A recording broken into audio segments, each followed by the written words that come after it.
हाय, नमस्कार सगळ्यांना, शुभ सकाळ सगळ्यांना. तर तुमच्याकडं थंडी आहे का? आमच्याकडं तर भरपूर थंडी आहे, म्हणून स्वेटर घातलेलं आहे बघा.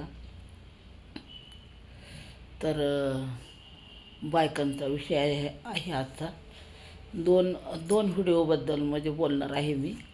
दोन चॅनलवरती दोन व्हिडिओ, त्याच्याबद्दल बोलणार आहे मी आज. तर बायकांचं काही म्हणणं असतं बघा. बाई, माझ्याकडे 10,000ची साडी आहे. बाई, माझ्याकडे 20,000ची साडी आहे. आणि माझ्याकडे येवला पैठणी आहे, माझ्याकडे हे आहे, माझ्याकडे ते. तसल्या साड्या आहेत तर त्या वापरायच्या पण असतात, हे त्यांच्या लक्षातच येत नाही.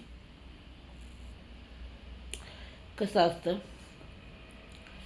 आपण म्हणजे कुठं बाहेर आपण मंदिरात चाललो तर काय घालावं, किंवा आपण फिरायला चाललं तर काय घालावं, सहजच असा व्हिडिओ बनवला आहे मी.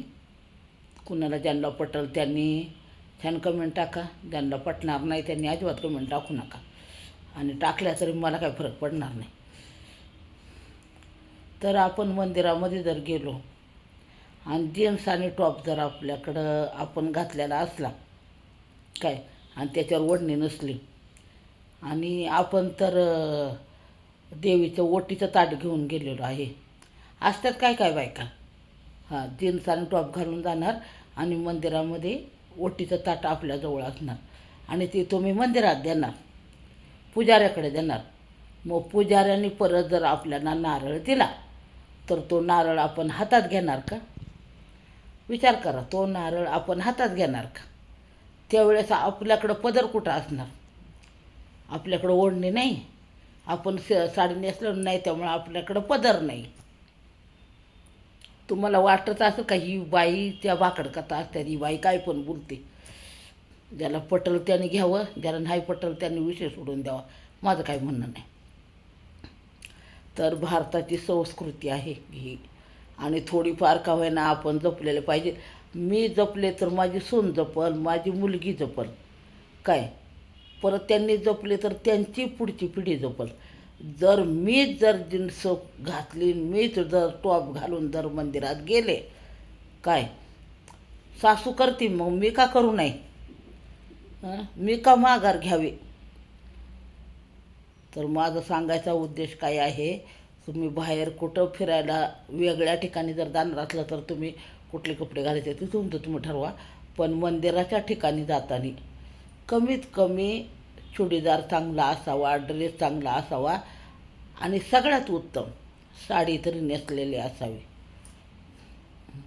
मग तुम्ही कशाला सांगता माझ्याकडं 20,000ची साडी आहे, लाखाची साडी आहे? काय करायची तुमच्या त्या साडीला?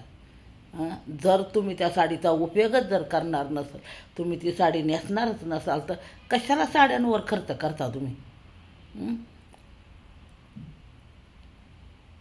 आणि जीन्स आणि टॉप घालून तुम्ही मंदिरात जाता, त्या पुजाऱ्याने नारळ दिला तर तुम्ही घेणार कशात?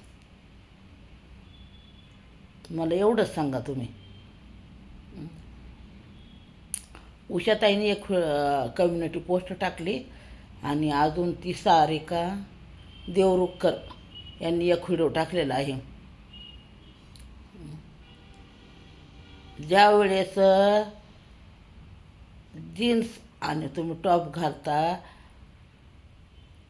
ती आरती बाहेरची ती इंग्रज लोक आली, त्यांनी ती गेले ठेवून इथं त्या काय कपड्यांच्या पद्धती. तुम्ही बाहेरच्या देशात जाऊन शिकून आला समजा, किंवा तुम्ही बघता हे कपडे, असले कपडे, तसले कपडे.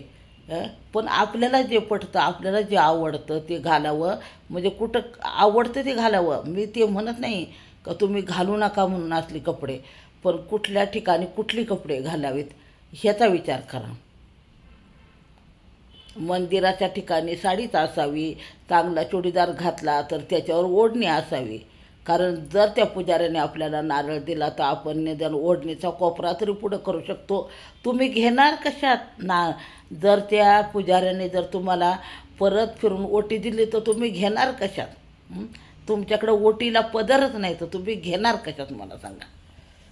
हा महत्त्वाचा माझा प्रश्न आहे की पुजाऱ्यांनी जर दिलं तर तुम्ही घेणार कशात? तर तेवढ्यासाठी साडी नेसावी, आपली भारतीय संस्कृती आहे. कमीत कमी आपली मोठी माणसं जर समोर आली, आपले दीर आले, आपल्या जाऊबाई आल्या, आपल्या नणंदबाई आल्या, तर कमीत कमी आपला खांद्यावर पदर तरी असावा. डोक्यावर पदर राहू द्या, पण कमीत कमी खांद्यावर तरी पदर असावा. लोकांचं बायकांचं म्हणणं काय आहे की चुडीदार ही असली कपडे घातले की अंग झाकून जातं, अंग झाकून जातं. पण शेवटी आपली संस्कृती आहे, भारतीय संस्कृती. नऊवारी साडीवरनं आपण सहावारी साडीवर आलो. पण साडी हीच आपली संस्कृती आहे. ते जीन्स आणि टॉप ही आपली संस्कृती नाही. आता कुणाला काय कमेंट करायचे ते करा. कुणाला पटलं असेल त्यांनी छान कमेंट करा, आणि ज्यांना पटलं नाही ना त्यांनी काय काय बोलायचं त्यांनी बोला, मला नाही काय फरक पडत. मंदिराच्या ठिकाणी आपल्या घरात काहीतरी कार्यक्रम असला, देवाधर्माचा कार्यक्रम असला तर छान साडी नेसावी, छान तयार व्हावं.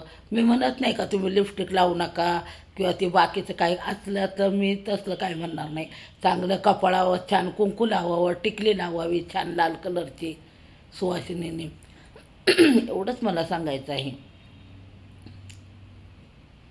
साडी नेसावी छान चापून चुपून.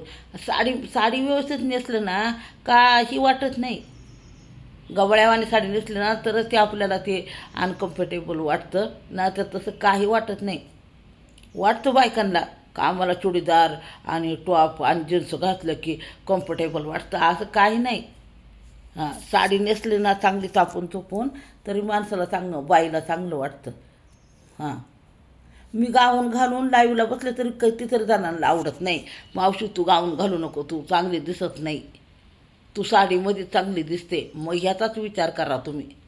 त्या सारिका देवरुखकर यांनी सुद्धा एक व्हिडिओ टाकलेला आहे. बघा त्यांचं पण व्हिडिओ बघा, त्यांनी किती चांगलं सांगितलेलं आहे की मंदिराच्या ठिकाणी साडीच असावी अंगावरती. मग तुम्ही नका ना सांगू माझ्याकडे 10,000ची साडी आहे आणि 20,000ची साडी आहे. अरे काय गरज पडली तुम्हाला सांगायची? त्या साडी आहेत ना त्या कपाटातच ठेवा, त्याला हळदी कुंकू लावा. मला एवढंच सांगायचं आहे. मंदिरामध्ये देवाधर्माला कार्यक्रम असू द्या, देवाधर्माचा घरामध्ये किंवा मंदिरात जाणार असाल तर अंगावर साडीच असावी. हे माझं मत आहे. तुमचं मत काय आहे ना ते कमेंटमध्ये सांगा. आणि माझा व्हिडिओ आवडला तर लाईक, कमेंट, आणि नवीन असेल तर चॅनलला सबस्क्राईब करा. माझं चुकलं असेल तरी तुम्ही सांगा की मावशी तुझं चुकलं, का मीनाक्षीताई तुझं चुकलं, मला काही वाटणार नाही. आणि व्हिडिओ कसा वाटला ते बाकी कमेंटमध्ये सांगा. बरंच काय काय मी आठवलं होतं, पण मी ऐन वेळेला मी विसरूनच जाते काय बोलायचं आहे ते. चला बाय बाय सगळ्यांना.